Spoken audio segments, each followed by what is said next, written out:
Okay, this is just a slightly different angle to give myself some options here.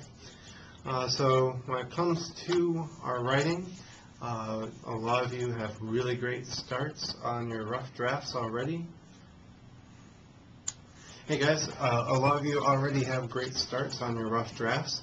Hopefully you've had a chance to look at some of the feedback I left for you. Some of the main things I want to point out are thinking about text and context, explaining them where they're coming from. So if we have an author with reputation, yes, that's going to feed into ethos, but we don't want to make our readers think that the author is bragging or showing all his or her credentials.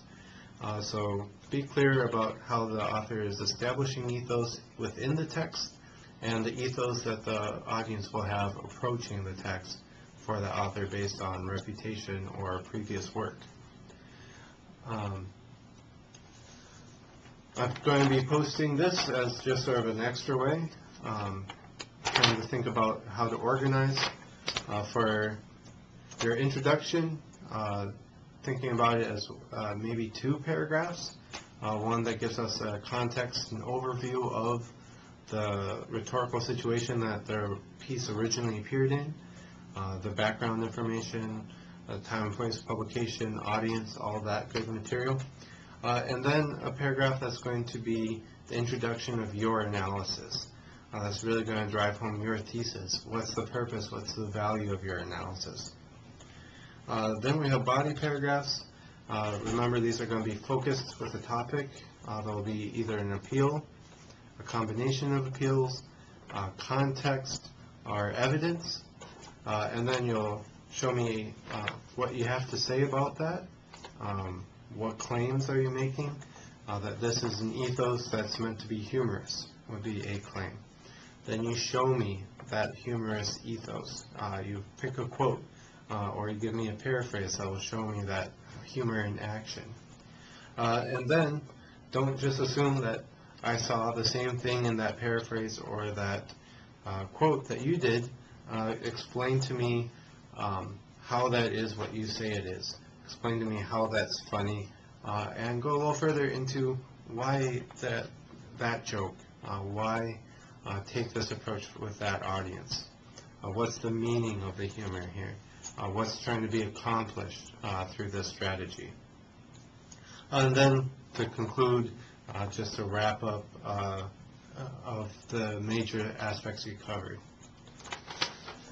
Remember, one of the big things we were looking at is analysis versus explanation.